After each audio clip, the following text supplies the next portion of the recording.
바울 사도는 예수 그리스도로부터 사도로 부름을 받아 복음을 위해서 헌신한 사역자였습니다.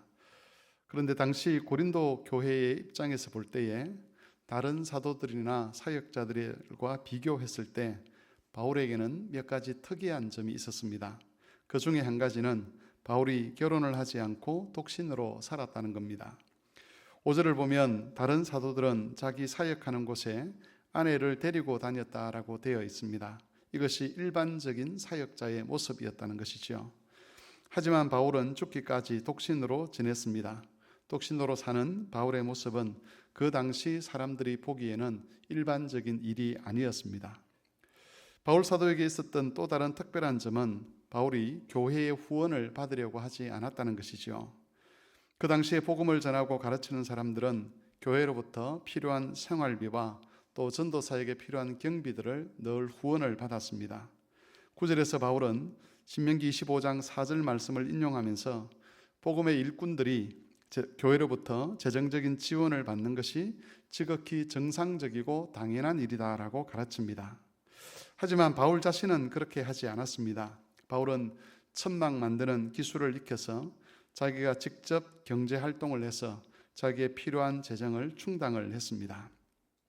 바울이 이렇게 한 이유에 대해서는 12절에 나오는데 그것은 복음의 영광을 드러내는데 그 길이 유익하다고 그가 판단했기 때문입니다.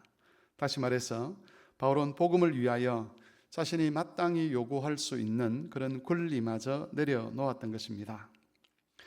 문제는 바울의 이런 선택이 거짓 선생들과 어리석은 교인들로부터 비난받는 일이 되었다는 겁니다.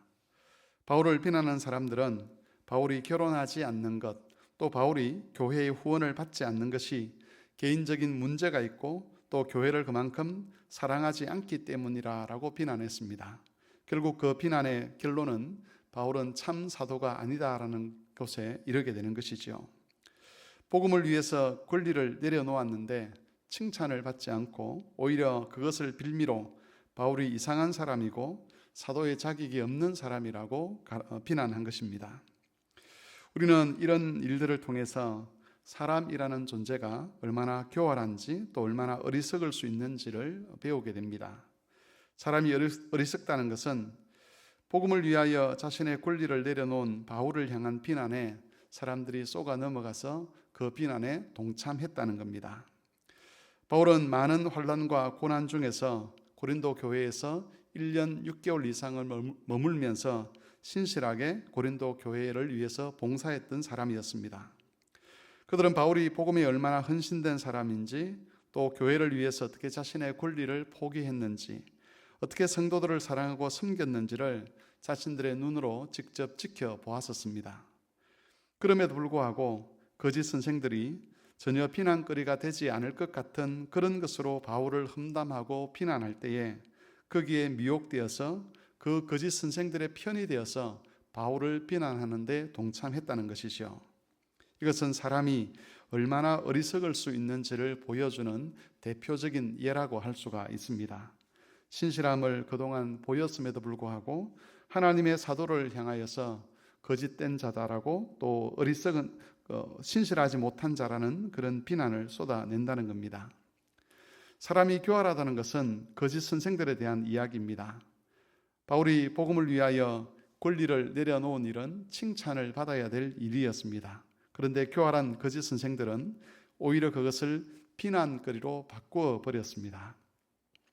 여러분, 사람의 교활함과 어리석음은 이 당시 초대교회뿐만 아니라 교회 역사를 쭉 읽어보면 고대 교회와 중세 교회 그리고 현대에까지 늘 교회 안에 있어 왔습니다.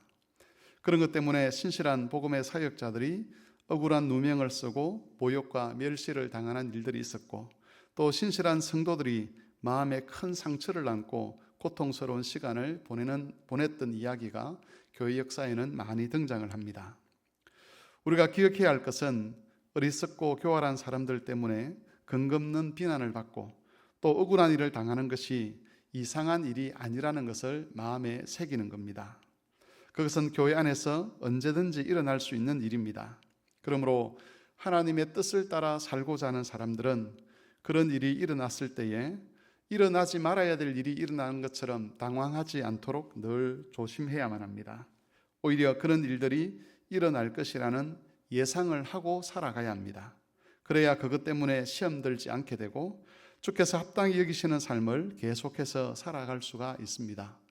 예수께서 오셔서 주님의 몸된 교회를 온전히 새롭게 하시기 전까지 교회 안에는 그런 교활한 자들과 어리석은 자들로 인한 그 마음의 상처를 받는 성도들, 또 힘겨운 시간을 보내야 되는 그런 성도들이 있을 수 있다는 것을 늘 기억해야 하는 것입니다.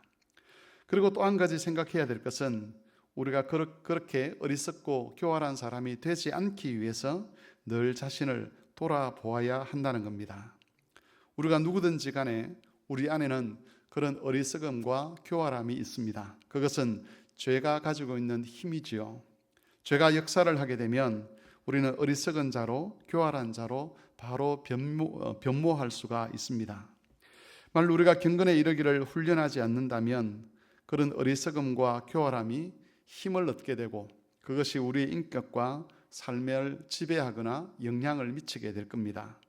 반대로 하나님 말씀과 기도로 자신을 연단하는 사람은 사람들의 꾀나 사술에 속지 않게 되고 복음과 사람에 대한 신실함을 끝까지 지켜갈 수 있게 되는 것이죠.